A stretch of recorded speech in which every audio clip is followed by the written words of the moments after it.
भाई अब कौन थके हुए थे, कौन नहीं थे, कौन किससे काम करवा पाया, नहीं करवा पाया, ज़्यादा समय नहीं इन चुनाव में हो जाए। जनता से बड़ा तो और कोई नहीं है इन बातों का फैसला लेने का। चुनाव की दहलीज पर है तो कौन थके हुए हैं, किसने कार्य किया, किसने कार्य नहीं किया, 17 साल में क्या हुआ, 17 महीने में क्या हुआ। जब आप चर्चा करते हैं, बातें करते हैं तो आप बफर भी रखते हैं, ये नहीं तो इसके बदले ये नहीं तो इसके बदले ये।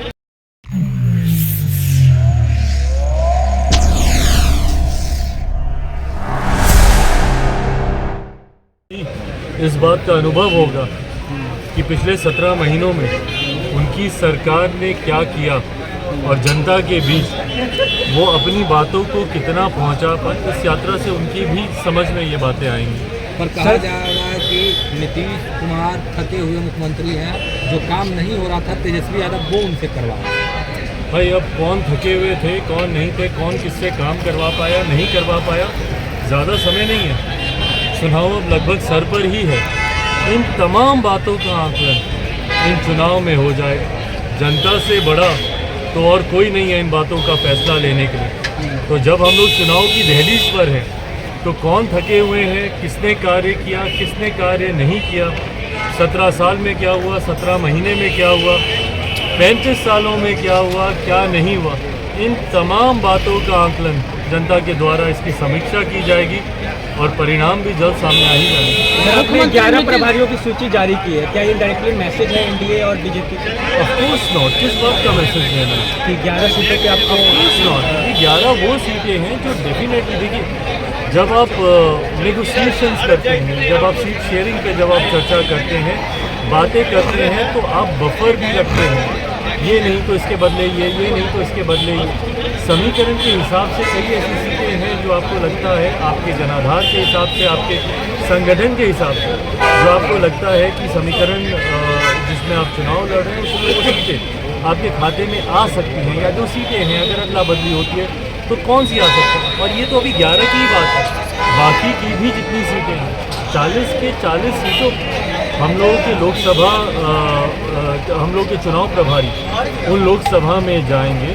और मैं बार बार इस बात को कहता हूँ कि मैं सिर्फ अपनी सीटों पर ही ध्यान दूँ और मेरे गठबंधन को, मेरे संगठन का लाभ ही ना मिले तो फ़ायदा क्या गठबंधन में होने का। अगर आज की तारीख में अगर मैं एनडीए गठबंधन में हूँ, भाजपा के संगठन का मुझे लाभ ही नहीं मिले तो मेरा उस गठबंधन में होने का क्या फ़ायदा। उसी तरीके से जिस गठबंधन का हिस्सा हम लोग हैं, हमारे सहयोगी को भी उसका उतना ही लाभ मिले, उस सोच के साथ हर जिले में, हर लोकसभा में हमारा संगठन मजबूत हो, उस सोच के साथ ये जिम्मेदारी पार्टी के वरिष्ठ पदाधिकारियों को दी गई है। आने वाले दिनों में और सूची भी आप देखेंगे जिसमें बाकी की जितनी बची हुई लोकसभा है उसका भी जिक्र किया। सर आप और आरएलजेपी दोनों एनडीए के जो है सदस्य हैं, लेकिन आरएलजेपी की तरफ से बार बार आपको लेकर के बयान आता है कि आप एनडीए में नहीं हैं। सर बीजेपी भी इस बयान को सुन रही है और कुछ बोल नहीं रही है। भाई कोई फ़र्क नहीं पड़ता इस बात से, कौन एनडीए में है कौन नहीं है, इसका सर्टिफिकेट तो किसी से नहीं चाहिए ना। और अगर सर्टिफिकेट की ही बात है तो फिर वो उस दिन की तस्वीर निकाल के याद कर लें जब अगर मेरी याददाश्त सही है तो संभवतः 18 जुलाई की वो तारीख थी जब एनडीए की एक बड़ी बैठक, एनडीए के 25 साल पूरे होने पर दिल्ली के अशोका होटल में की गई थी वो बैठक आयोजित। उस बैठक में जिस तरीके से देश के प्रधानमंत्री जी गले लगाकर मेरा उस एनडीए की बैठक में स्वागत किया था, तो फिर वो तस्वीरें क्या थी?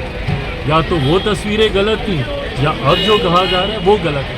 हैविंग सेड इट ऑल, हम लोग चुनाव में हैं और चुनाव में मुझे लगता है इस तरीके की टीका टिप्पणी से गठबंधन को ही नुकसान होता है। मैं अपने तमाम सहयोगियों से ये आग्रह करूँगा कि चुनाव का समय है, एकजुट होकर चुनाव लड़ने का लक्ष्य हम लोगों को साधना चाहिए।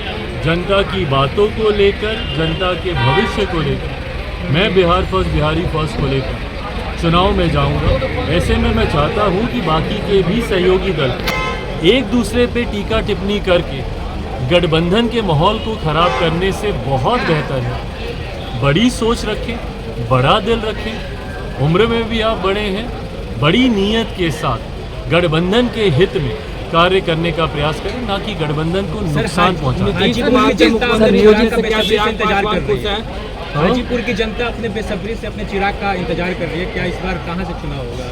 हाजीपुर से? भाई मैं खुद हाजीपुर के लिए उतना ही बेसब्री से मैं चाहता हूं कि मुझे हाजीपुर में सेवा का वो मौका मिले। मेरे पिता के जाने के बाद मैंने हर संभव प्रयास किया जहां पे मैं हाजीपुर के लोगों के साथ जुड़ पाऊं, उनके कुछ काम आ पाऊं।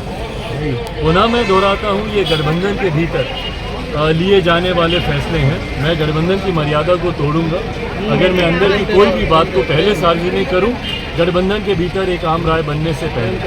गठबंधन